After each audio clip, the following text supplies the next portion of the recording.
दोस्तों, मैं हूं Saket sir. Maths class part 2 में आपका स्वागत है। और देखिए, प्रोग्रेशन आपका चल रहा था। प्रोग्रेशन का थ्योरी मैं बता चुका हूं और उस थ्योरी से रिलेटेड कुछ क्वेश्चन भी करवाया हूं और आगे फिर क्वेश्चंस हैं। देखिए, एक प्रश्न है आपके पास, समांतर श्रेणी 5, 10, 20 डॉट डॉट डॉट 225 में कुल कितने पद हैं। इसके पीछे वाला में आपको बताया गया था n पद का मान निकालने के लिए कि 15वां मान पे क्या आएगा, 17वां स्थान पर क्या आएगा, 20वां स्थान पर क्या आएगा।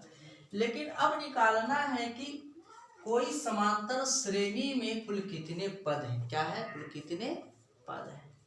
तो कुल कितने पद निकालने के लिए सबसे पहले ध्यान दीजिएगा कि ए को ढूंढे। पहले अच्छा लिखिए, 5, 10, सॉरी यहाँ हो जाएगा 15, 20, तो होगा 15, 20 डॉट डॉट डॉट 225। ठीक है। यहाँ ए आपका प्रथम पद जो है 5 है। डी की बात आ जाए, कॉमन डिफरेंस। कॉमन डिफरेंस क्या है? प्रत्येक दो पदों के बीच का अंतर बराबर हो। क्या हो? बराबर हो। से सार्व अंतर कहते हैं। क्या होता है? सार्व अंतर। तो देखिए, 10 में से 5 को घटाते हैं तो 5 बचता है। 15 में से 10 को घटाते हैं तो भी 5 बचता है। 20 में से 15 को घटाते हैं तो ही 5 बचता है।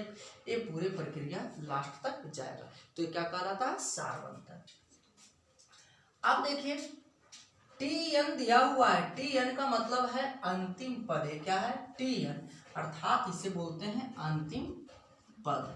तो 225 भी आपका दिया हुआ है, इसे ही बोलते हैं अंतिम पद। क्या बोलते हैं? अंतिम पद। और इसे डिनोट किया जाता है यल से। क्या से किया जाता है? यल से किया जाता है। मेरी बात गौर से ध्यान दें। नंबर ऑफ टर्म्स आपको निकालना है। फाइंड आउट क्या करना है? नंबर ऑफ टर्म्स, कुल कितने पद हैं। तो कॉन्सेप्ट नंबर पहला में आप देखेंगे, कॉन्सेप्ट नंबर फर्स्ट। गौर से मेरे साथ बने रहिए और ध्यान से देखिए। Tn जो आपका मान दिया है उसी का आप फॉर्मूला यूज करेंगे, a प्लस n माइनस 1 गुने डी। क्या है? डी। Tn का वैल्यू आपका दिया हुआ है 225। क्या दिया हुआ है? 225। a का वैल्यू क्या दिया हुआ है? 5 दिया हुआ है। और n का वैल्यू क्या दिया हुआ है? आप ध्यान दीजिए, n का वैल्यू तो आपको प्राप्त ही करना है, n का वैल्यू दिया हुआ नहीं है। अब देखेंगे d कितना है? तो 5 है। 225 बराबर 5 प्लस 5n माइनस 5 है ना। 5 5 कैंसिल, 5n बराबर हो जाता है 225। इसलिए n का मान आ जाता है 225 बटे 5, 5 चौके 20, 5 पचे 25, यानी कि 45 आ जाता है। क्या आ जाता है? 45। आपका आंसर प्राप्त हो गया 45। नंबर ऑफ टर्म्स कितना है? 45 है। कितना है? 45 है। अब देखिएगा, ये आपका फर्स्ट कॉन्सेप्ट हुआ है। इससे अब ज्यादा खतरनाक कॉन्सेप्ट देखिएगा, जो आपका ऑब्जेक्टिव बनाने में बिल्कुल आसान होगा। इसे आप स्क्रीनशॉट ले, फिर आगे बताता हूं। अब देखिएगा, यहाँ आप क्या देखे हैं?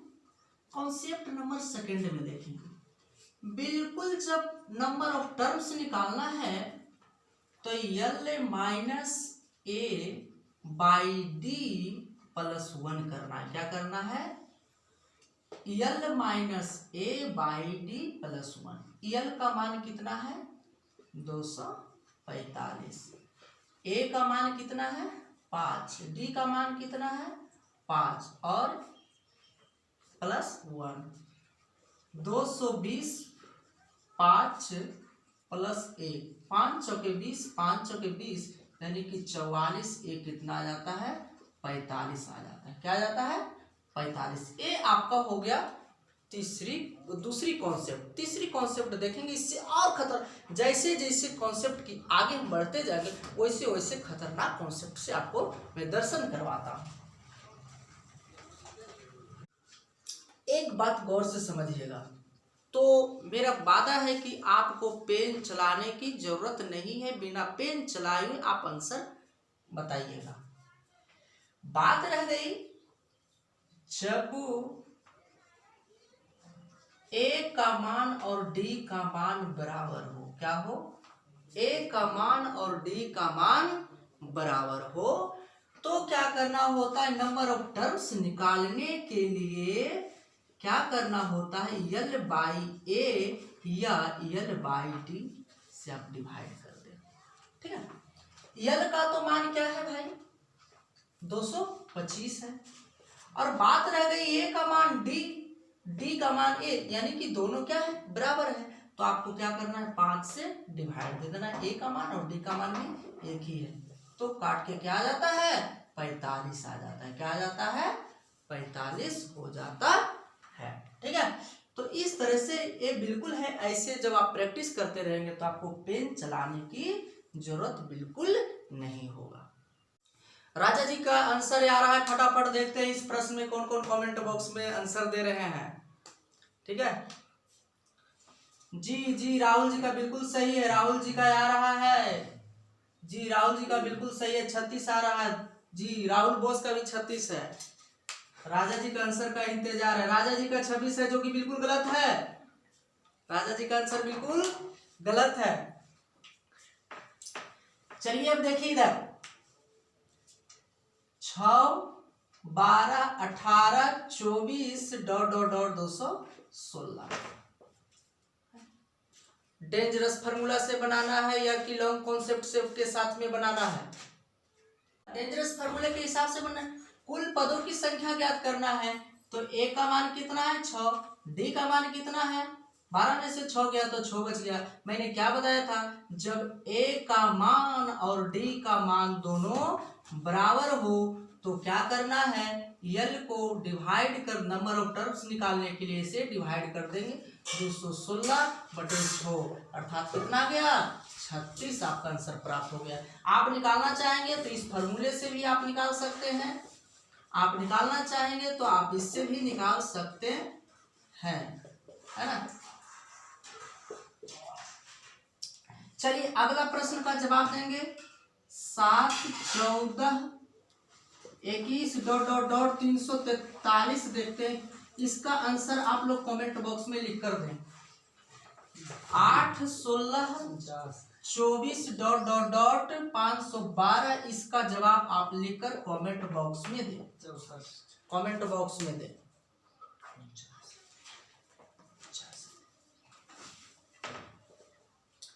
देखिए नेक्स्ट प्रश्न आपका है, 1 से लेकर 500 तक में 6 से विभाजित होने वाली कुल कितनी संख्या है।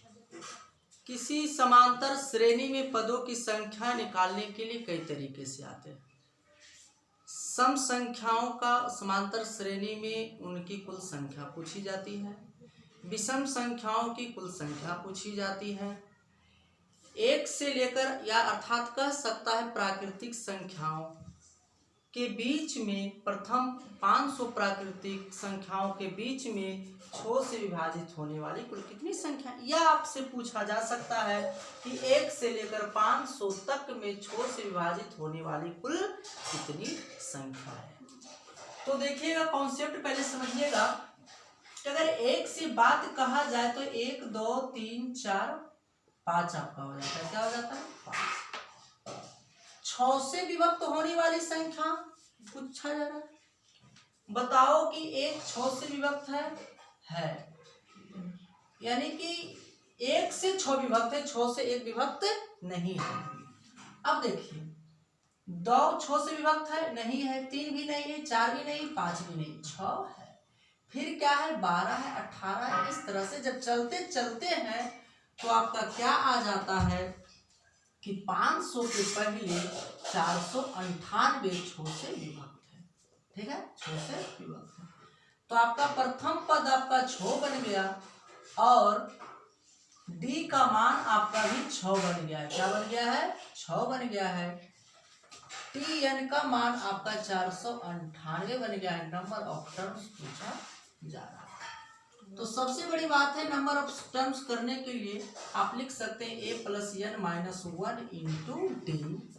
टी एन का मान आपका दिया हुआ है 498, ए का मान दिया हुआ है 6 और 6 रख मल्टीप्लाई करते हैं तो 6n माइनस 6 कैंसिल हो गया है 6n, तो आपका हो जाता है 498, इसलिए n का मान हो जाता है 498/6।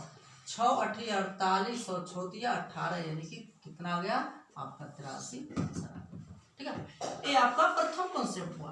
दूसरी कॉन्सेप्ट में आपको बताया गया था कि जब a का मान और d का मान बिल्कुल बराबर हो तो क्या करना है, अंतिम पद को a से डिवाइड कर देना है। अंतिम पद को क्या करना है, a से डिवाइड कर देना है।